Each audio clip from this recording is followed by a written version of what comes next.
Hi, everyone. Welcome to Building Connections, another episode with Shailey Sharma, your mindful realtor.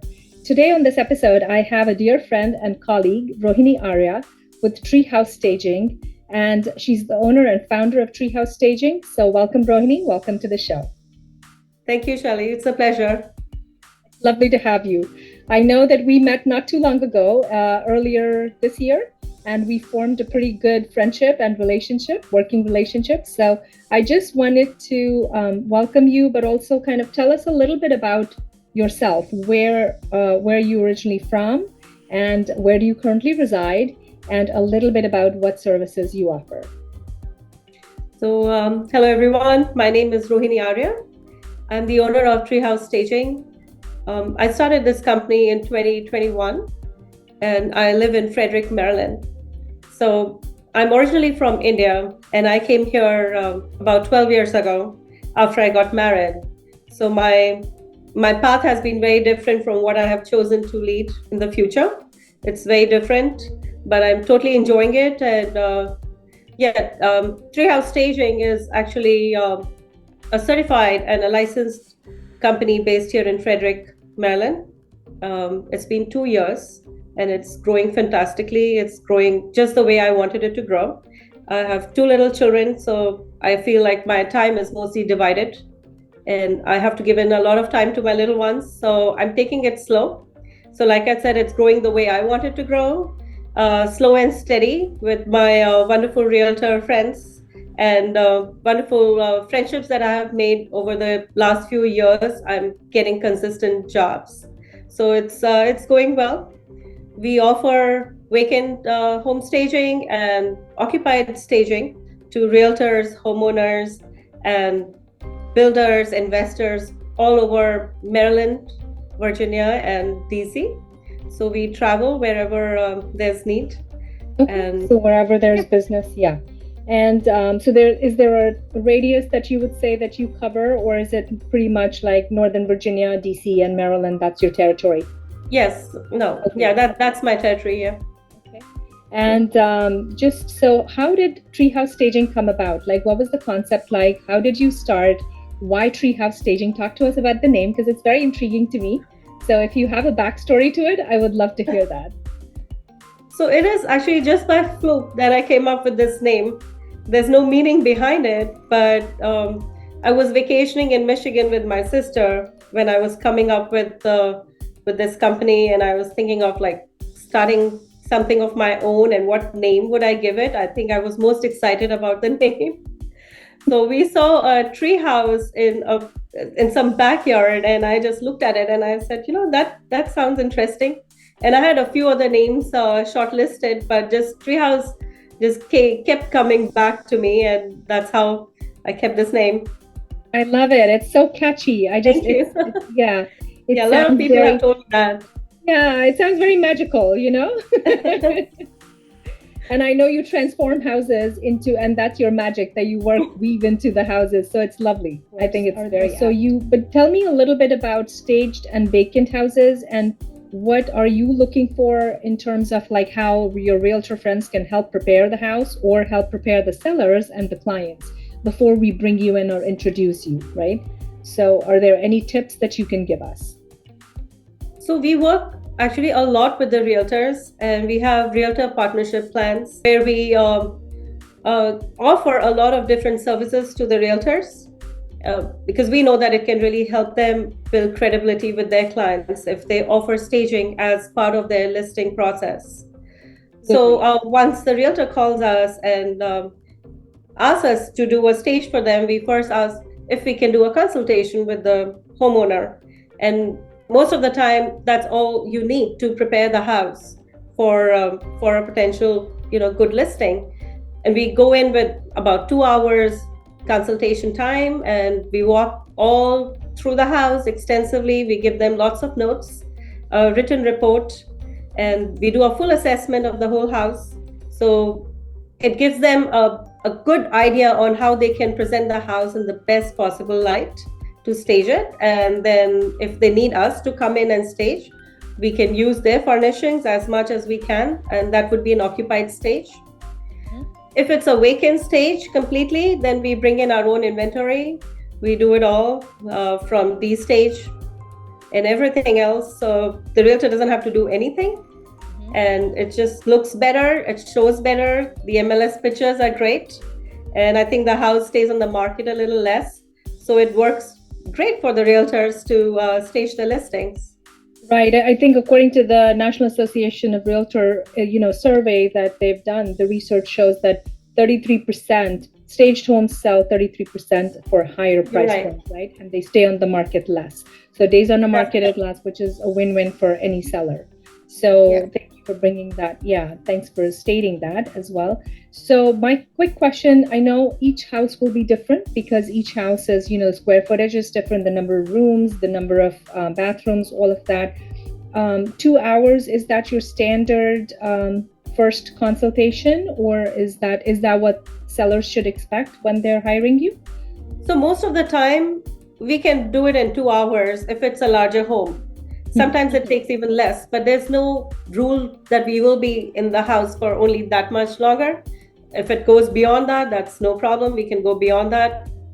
I just want the homeowner to have everything they need from me when I show up so that they don't feel overwhelmed. I know selling a house itself is a very overwhelming process, and we just go in just to make them feel comfortable and help them as much as we can, to give them all the tools, all the ideas, what they need to how they need to prepare from, decluttering the house to depersonalizing the house. Absolutely. So they can ask as many questions as they want. And there's no point at any point I would say, okay, now the time's done, I have to go back.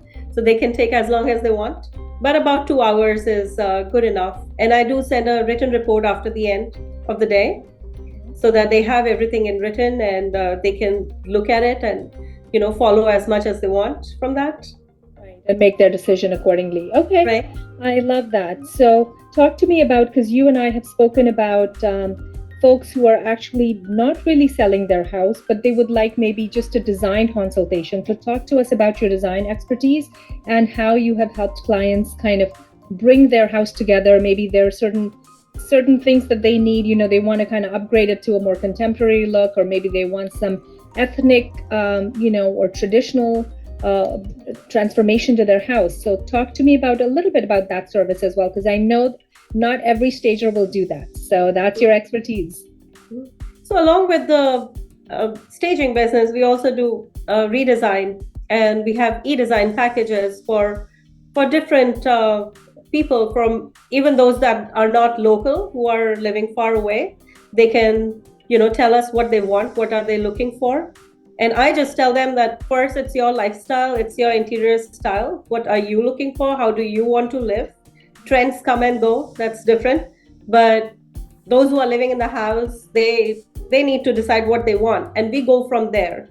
So I help them go in, have a consultation again, what they want. We help them with different paint colors. I'm certified from HSR, which is a home staging resource, and I did a color consultation and a redesign course through that as well. So I have the resources. I can help them choose the best colors that suits their need, and with their home design experience as well, we can help them with that. That's so good. And then of course you share resources as far as like shopping guide, or where to find the furniture, and what kind of, what stores maybe that they can, because I think a lot of boards where they can choose from. Right. We have the links, and they can click on that, and they can either ask me to shop for them, or they can do it themselves.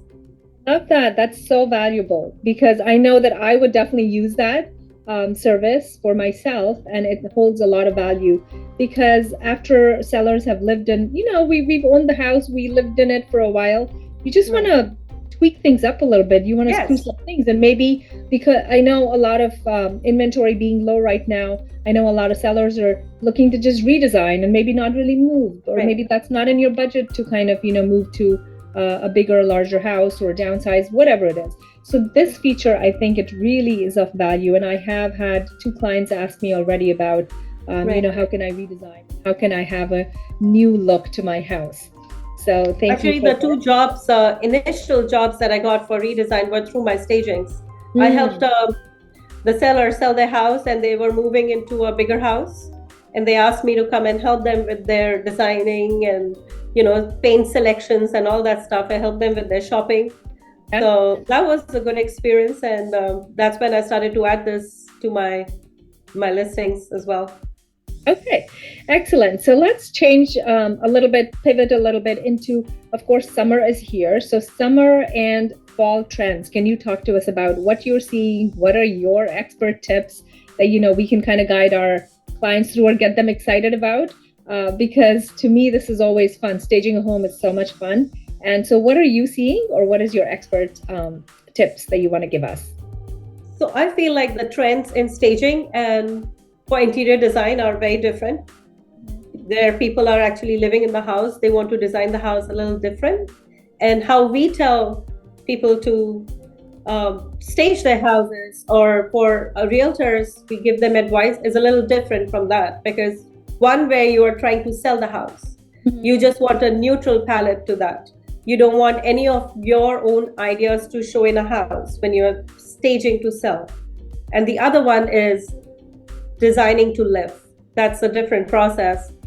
So I guess the trends for staging are still the same. We keep it very minimal, very clean, straight lines, just bring in pops of colors. And if the seasons are changing, if it's fall, we bring in lots of natural stuff in the house, like wood and lots of greenery in the house.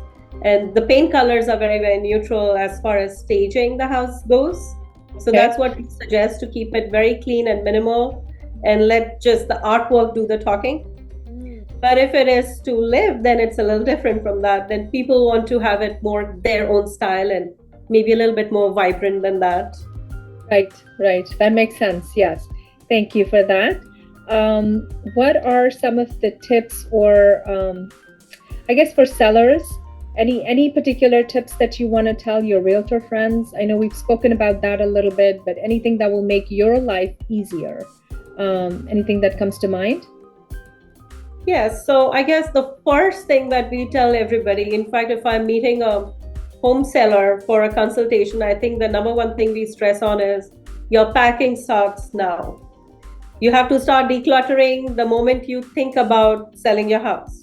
So the realtor can also give that advice to the homeowner, before you even have a person come in. But one thing I would say not to do is, don't do any packing if you're having a consultation with a stager. Just keep your house the way it is.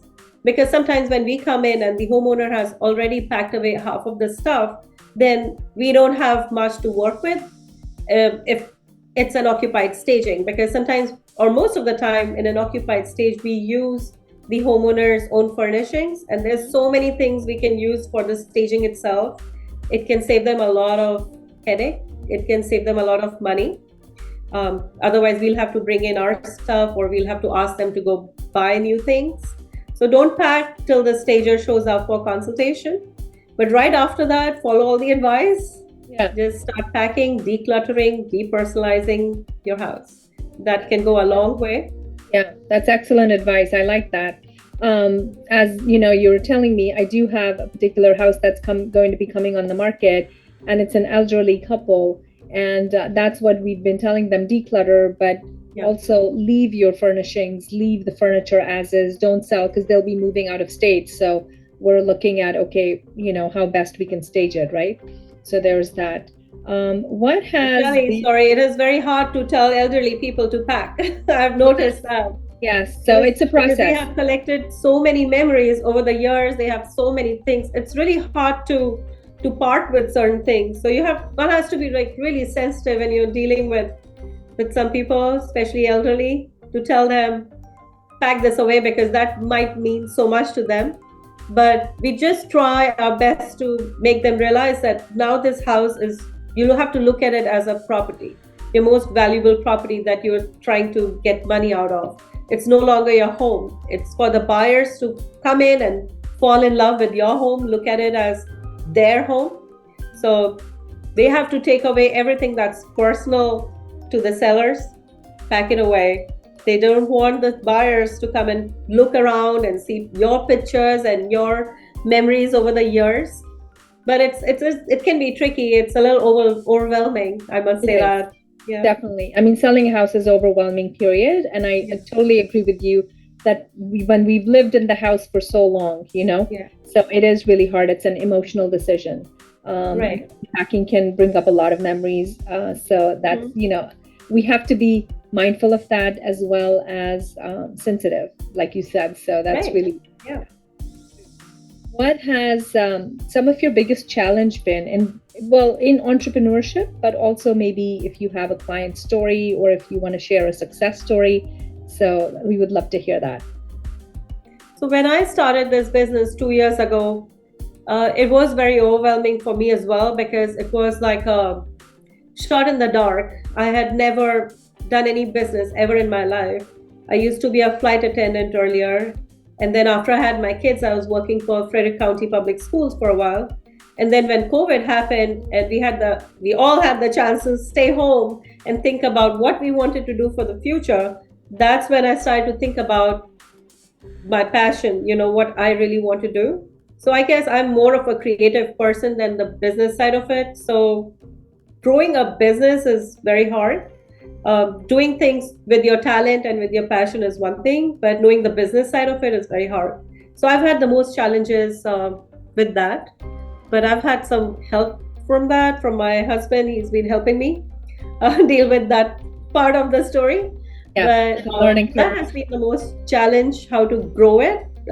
But like I told you earlier, that my goal is not to do so many homes in a month or anything like that yet. I like to keep it smaller so I can focus on my family, plus do my work really well. So whatever I try and do, however many homes I do, I just want to do them really nicely.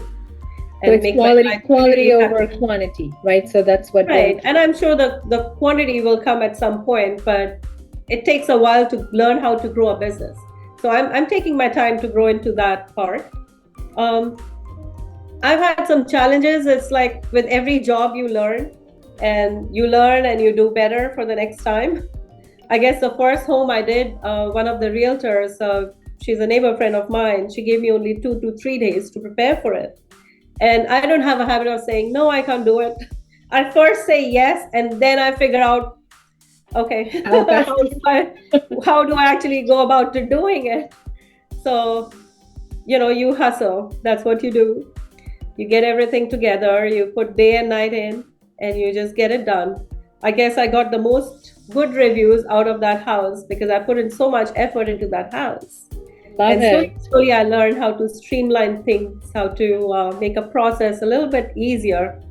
But that job really did teach me to be prepared, because you never know when the next job is coming. So of course it's been 2 years since then, so I have a process now, but that was my first job. I just got it overnight call and said, okay, in 2 days, can you do it? Said, yes, I can. Congratulations. You rose to the occasion and it was a success. So definitely, because that's what I wanted to do. Yeah. I said, if I say no now, then, how is it ever going to change? So just go out there and just do it. And you learn more from the practical knowledge. Training is one thing. But when you actually go ahead and do it, you learn so much more from that. I love that. That's so valuable. I could not fit the couch inside the small door. So that was one of my biggest problems. I said, next time I must measure the door. But I just said yes. I just showed up with my truck and my truck full of stuff. And then we figured out how to get this couch inside now. So looked like a small problem, but now we know. Yeah. So no, that's beautiful. So many nuggets you just shared, right? So just do it. Have the attitude matters. So saying yes to any challenge, and then the challenge will actually teach you, because it's an opportunity for growth, right? And then you are actually growing through it. That's the only way to go about your business, right? Entrepreneurship is one step at a time. That's how I've also grown my business. So thank you for sharing that. So, what I'm fascinated to talk about now is Frederick County and Frederick. So talk to me about, I know you have 2 little kids and you've lived there in Frederick for a couple of years now. And what is it about Frederick that you like, that you want to tell our viewers? And what are some of the cool hangout spots or restaurants that you would recommend if somebody has never been to Frederick? So Frederick, I've lived here for 12 years, and this is one of the most beautiful places I have lived. Actually, it's full of greenery, farms, scenic beauty. Even if you are just driving to pick up your kids from school or going grocery shopping, you're driving through beautiful scenic routes. It's just lovely. It's I think it's a very dense suburban area. Most of the people own a home here. Uh, there's lots of recreational activities you can do, like hiking and fishing. There's so many state parks around. You can do camping. Actually, the whole of Maryland is full of that. But I downtown agree. Frederick is it's amazing. There are lots of amazing restaurants. You can spend the whole day there shopping, eating. Um, Lots of breweries and wineries around as well. So yeah, something for everyone, I feel. Very nice. Thank you so much. That is lovely. It has been wonderful to speak with you, Rohini. Are Same there here. any last words that you want to share with our viewers, or anything? Where would they find you? So tell us a little bit about your Insta handles or your website, and we'll put that on the screen. Thank you. So you can visit my website at treehousestaging.com, and same for Instagram and Facebook as well. I'm trying to be very active on Instagram and Facebook. I try my best, but that's how where you'll find most of my work. Excellent. So there you have it, guys. So it was so lovely to chat with Rohini, Thank you. It and was lovely talking to you too. thank you so much, Rohini.